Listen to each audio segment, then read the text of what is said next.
The headlines: the Solomon Islands National University report it is making progress in its plans to establish its campuses across the country.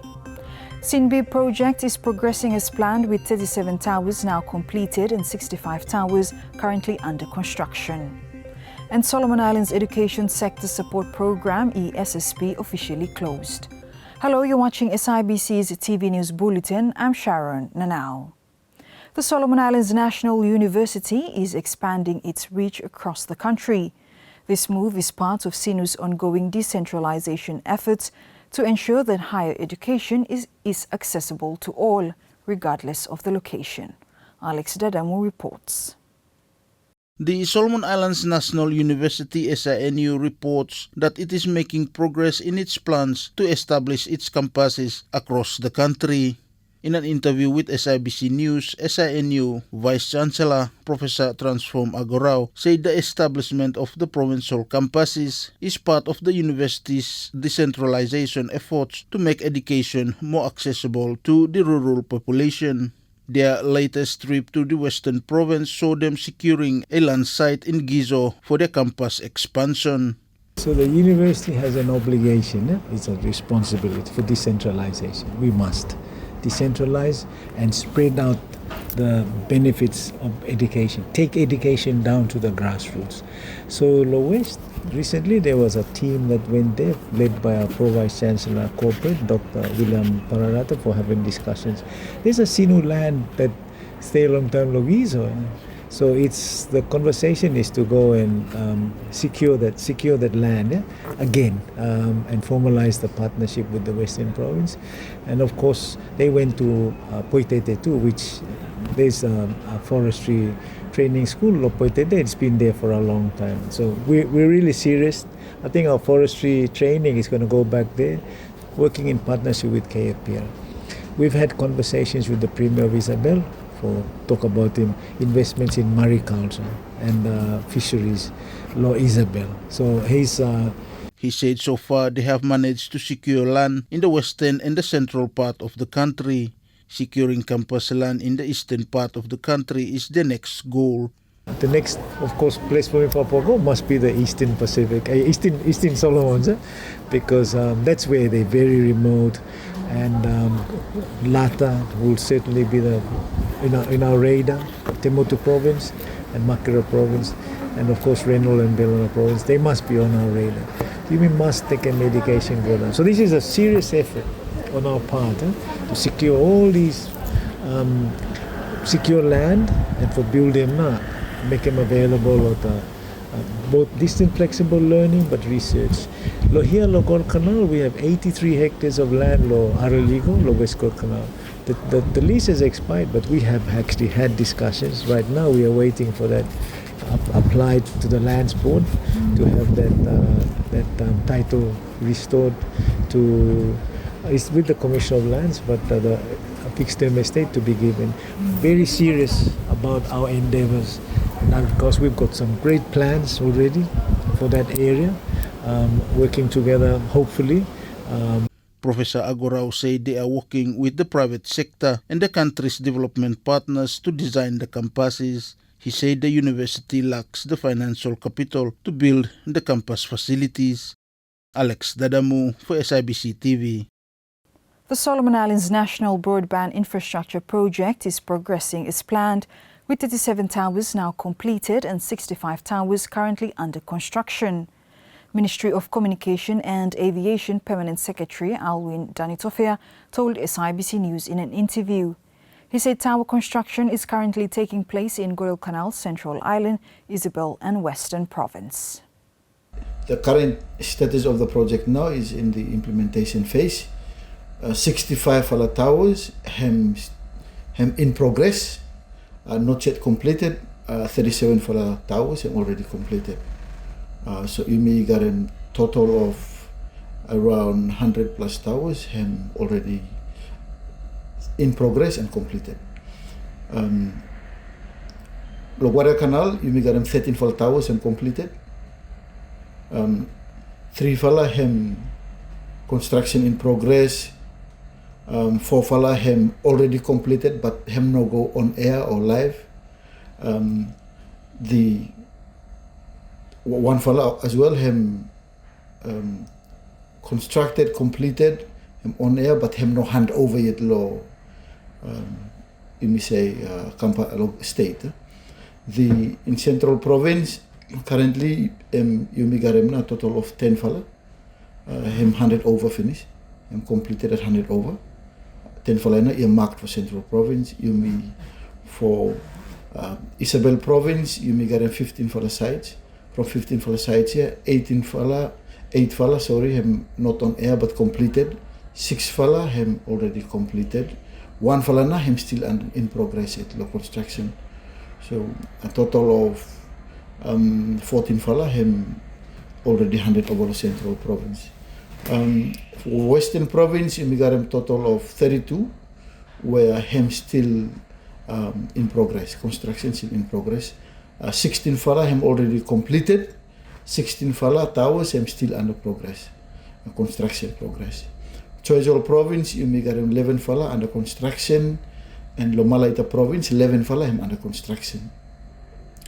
For Makira, Renol, and Temotu, you may still know Garem construction him not on. The safeguard steam Lomivala him on the ground now, ready for go on the ground, sorry. Him go finalize in motor site in preparation for construction.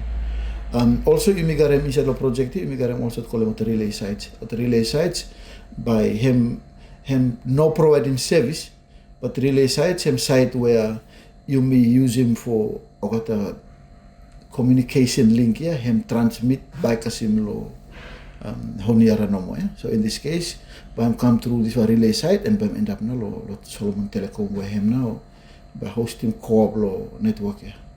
Mr. Danitofe said they are looking to complete the towers for Makira and Temotu Province by next year. Yes, I think the project against the timeline is okay. It's in progress and timeline it should be okay. As me tell them, there may be a possibility for extension of time.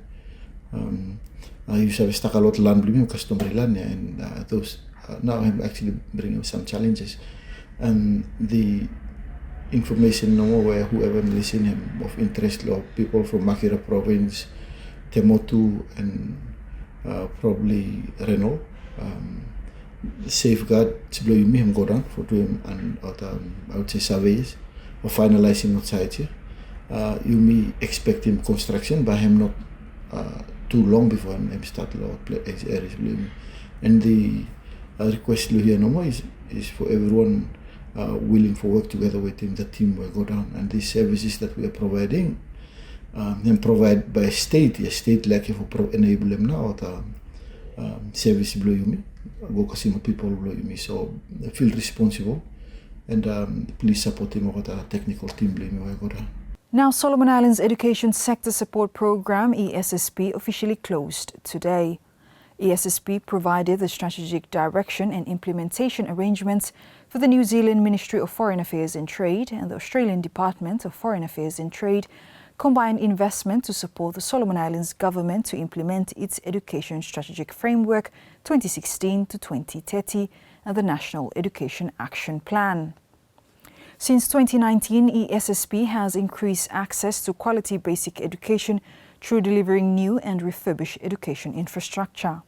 The Solomon Islands Education Sector Support Program, ESSP, a collaborative initiative between the Solomon Islands Government, Australia and New Zealand, which has supported the country's education sector, has officially come to an end.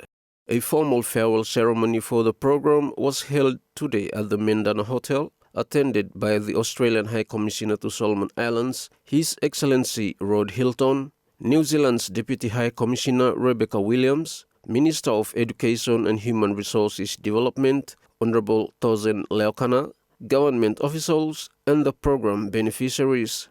In his remarks, His Excellency Rod Hilton emphasized that while we say goodbye to the program, it is also a moment to reflect on the many significant achievements the education sector has made through it. Completion blow ESSP ham indeed bittersweet, meaning ham garum some fella happy aspects and some fella sad aspects too. While you may look forward, lo this fella new exciting multi-year education programs, hem no easy for you me farewell him. One fella great friend blow you me too. But hem important for you me pause and look back lo past 5 years together for celebrating starker extraordinary achievements and lessons you me been learn and come. In his remarks, Minister Leokan expressed his heartfelt gratitude to the governments of Australia and New Zealand for being true champions of education in the Solomon Islands. Let me express my heartfelt gratitude to the government of Australia and New Zealand for being true champion of education in the Solomon Islands. Your steadfast commitment and substantial investment over the past years have not only changed the landscape of our education system, but it have ignited hope in the hearts of countless children across our islands. You have helped build schools, shape policies, and bring about new Education Act to life. But more importantly, you have given our young people the hope and opportunity to dream, to learn, and of course, to thrive. Since 2019, ESSP has increased access to quality basic education through delivering new and refurbished education infrastructure. These projects directly benefit an estimated 17,510 students, whom 8,670 are female and 8,840 are male, and 827 teachers, removing barriers and improving access to quality education for thousands of students across all provinces. Bokona Community High School in Honiara is one of them. To date, ESSP has successfully scoped, designed, and constructed 39 school infrastructure projects valued at approximately $66.9 million Solomon dollars. The Australian government and the New Zealand government, with the support of Solomon and Kevin, for your great help and support towards our students within Bokona Community High School. Without your support, we will not have a science lab. Because through my experience, we have no science experience since the school existed for the past 20 years or so. Now it's so for us, staffs and students, to have this new building. It really helped us in one way or the other, that both teachers and students, they really benefit from it through new skills of experiments in new technologies of science existence these days. We are so lucky that it will help boost our national examination result this year and years ahead. Simon Tavake, SIBC TV. Prime Minister Jeremiah Manele has called on all stakeholders to work together in implementing the newly launched national security document, stressing that it marks the beginning of a critical effort to strengthen the country's security. Simon Tavake reports. Prime Minister Jeremiah Manele calls on stakeholders to work together in implementing the newly launched national security document. Speaking during the launch of the document in Honiara, Manele says that the document marks the beginning of an effort to strengthen the country's security. The launch of the National Security Strategy 2025 is not the end of a process, but the beginning of a concerted effort to strengthen our collective security. This document is a call to action for all of us to consider our security space with integrity and vigilance. As we officially launch this project today, I urge every stakeholder, government ministries, law enforcement agencies, local authorities and citizens to embrace and implement the principles, goals, and strategies outlined in this document.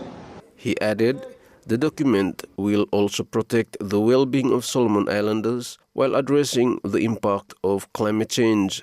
Allow me to briefly outline the 5 strategic goals that underpin this document, all of which are designed to support the vision of a united, secure, and resilient Solomon Islands. First, enhance national sovereignty and territorial integrity.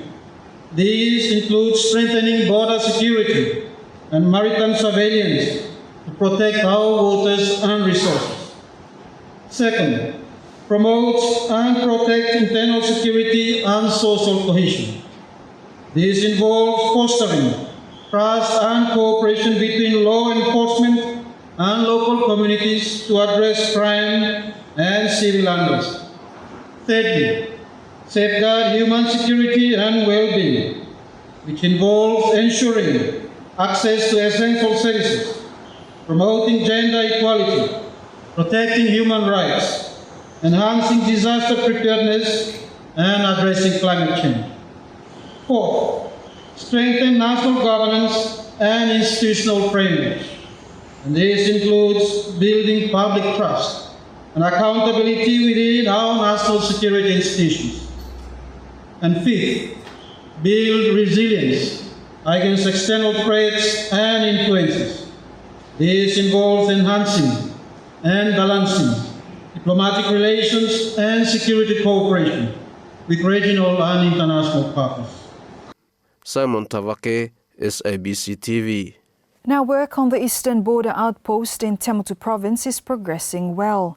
Australian High Commissioner to Solomon Islands, His Excellency Rod Hilton, told SIBC News that Australia is proud to partner with the Solomon Islands government on implementing the important project. So Australia happy to us for partner with the government on eastern border outpost. Eastern border outposts are very important for protecting trade, resources, and also for disaster response below eastern province. And Yumi Save, Tomotu, ham bar prone for disaster. So this one very important, and work underway right now. So first time me fellow worker on National Disaster Management Office expansion low Tomotu.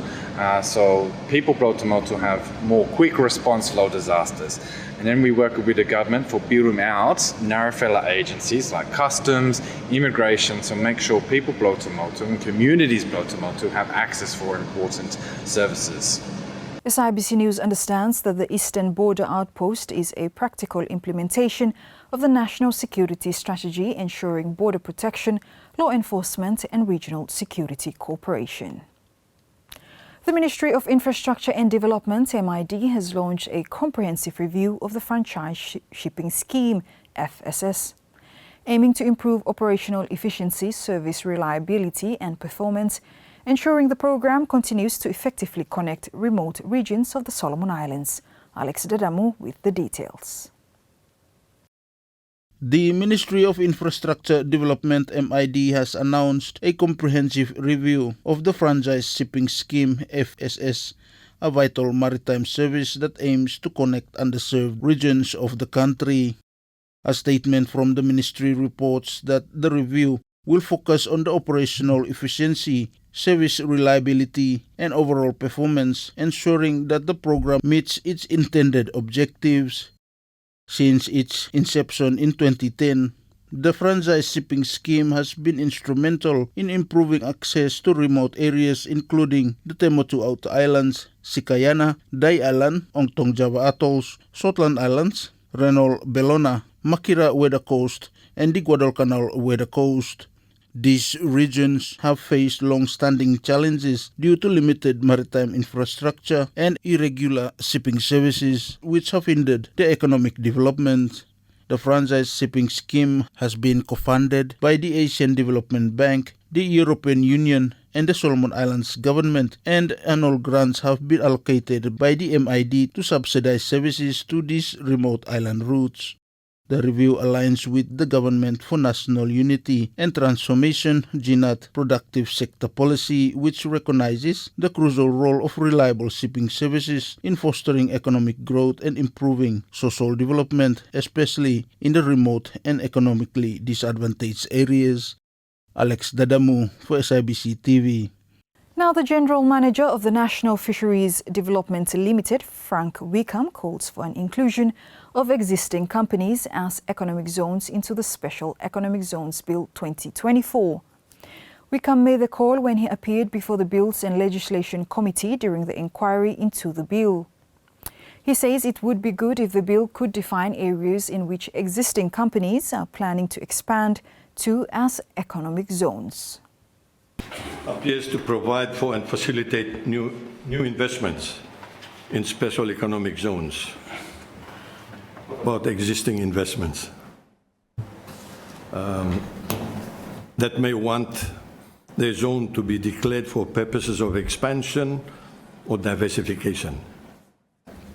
May not look him inside the bill. Hemi like for greenfield projects, yeah. But not for existing investments.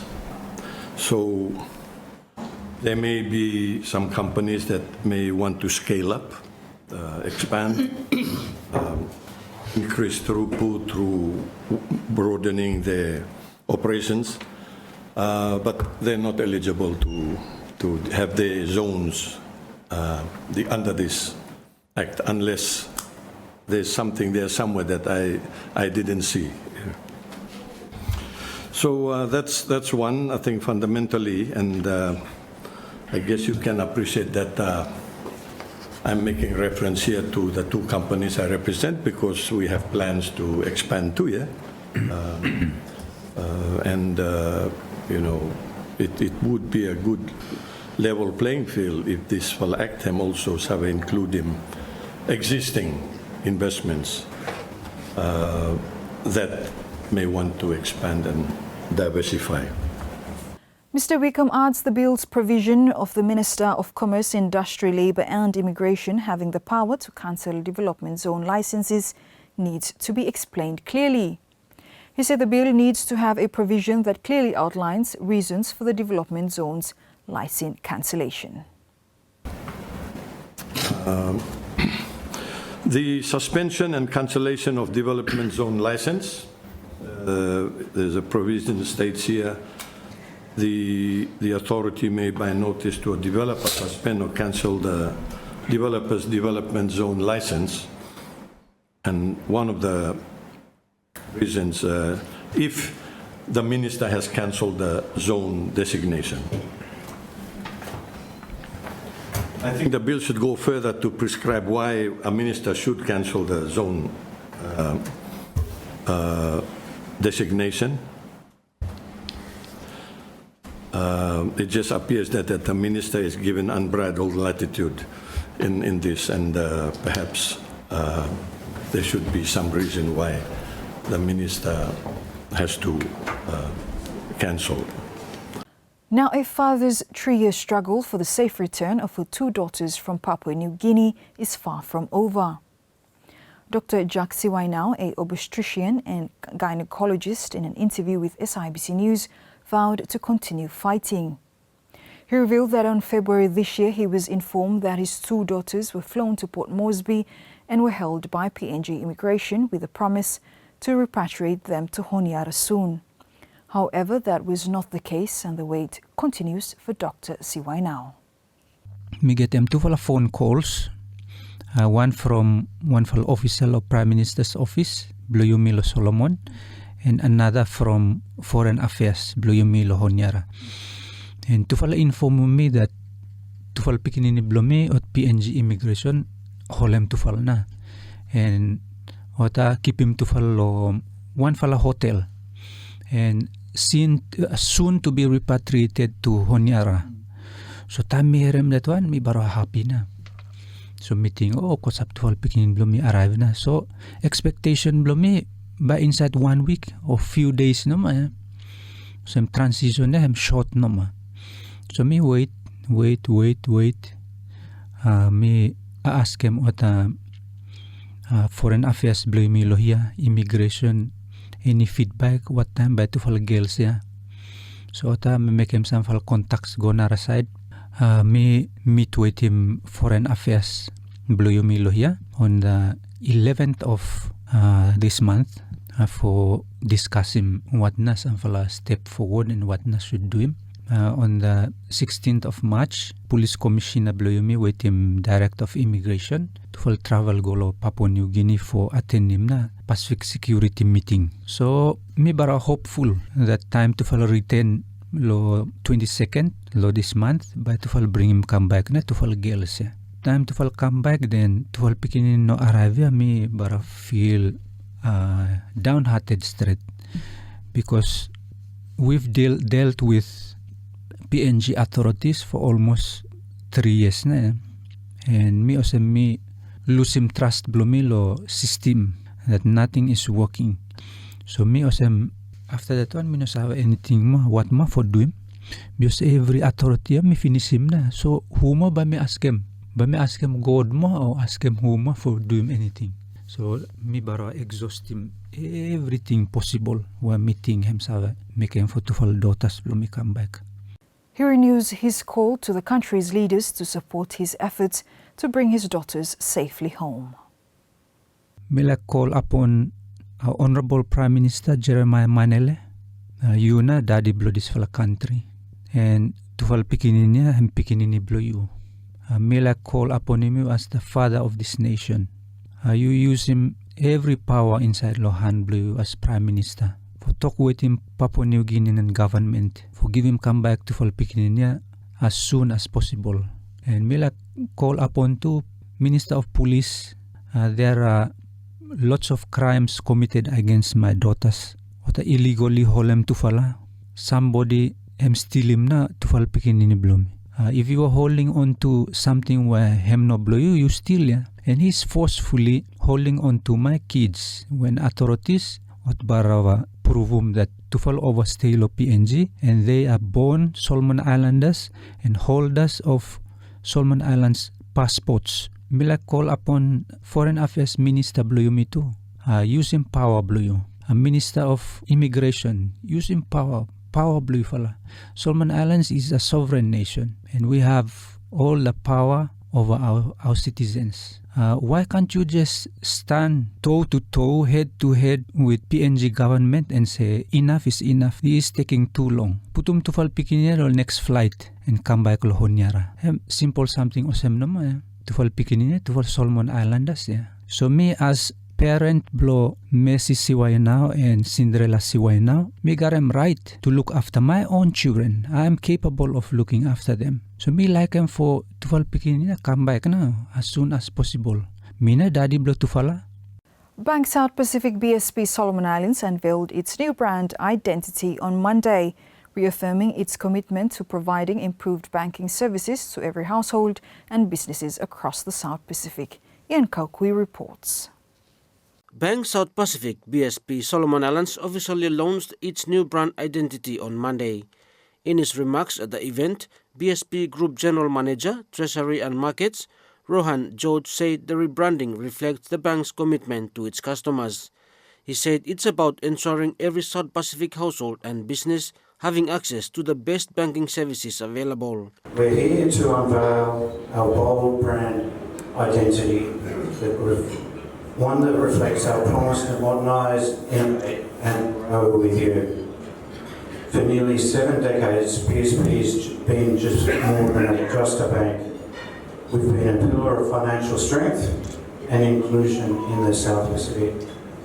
While others have come and gone, we've remained steadfast in our commitment to providing world-class banking services to the people of this region.